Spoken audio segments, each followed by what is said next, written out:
All right, comparing the arguments and coming up with the final conclusion. Um, the first argument that I had to say was that um, as police, they should be entitled, not entitled, but enforced to have implicit bias training. Um, and you said that that does nothing for their behavior. In argument to that, that as well as implicit bias training is not necessarily set up to change their behavior.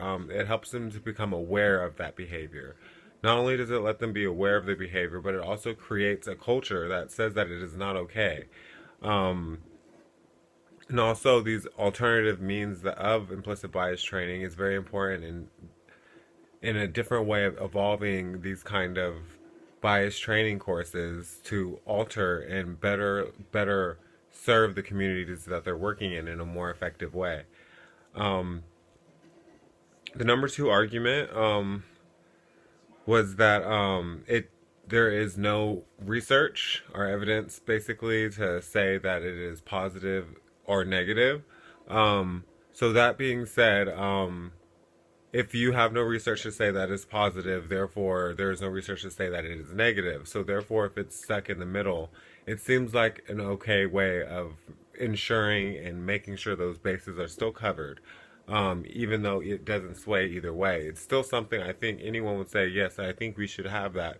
Most companies, workplaces, implement these implicit bias trainings as mandatory, and it's probably for a reason. It's just to cover themselves.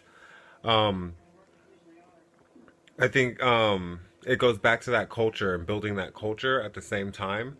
Um, it says that awareness, and that you mentioned that it's that toolkit, and I think that it should be a mandatory part of that toolkit. Like things that are inside of a toolkit are there for a reason. They're essential.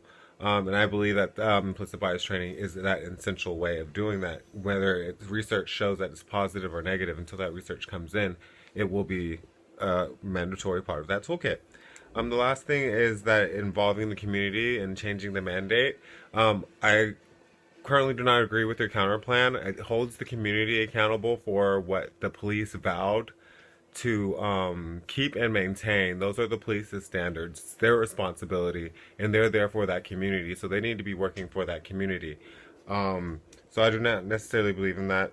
In the way that they can be involved in that is to make sure that the voices are heard. It creates that platform of communication for both sides.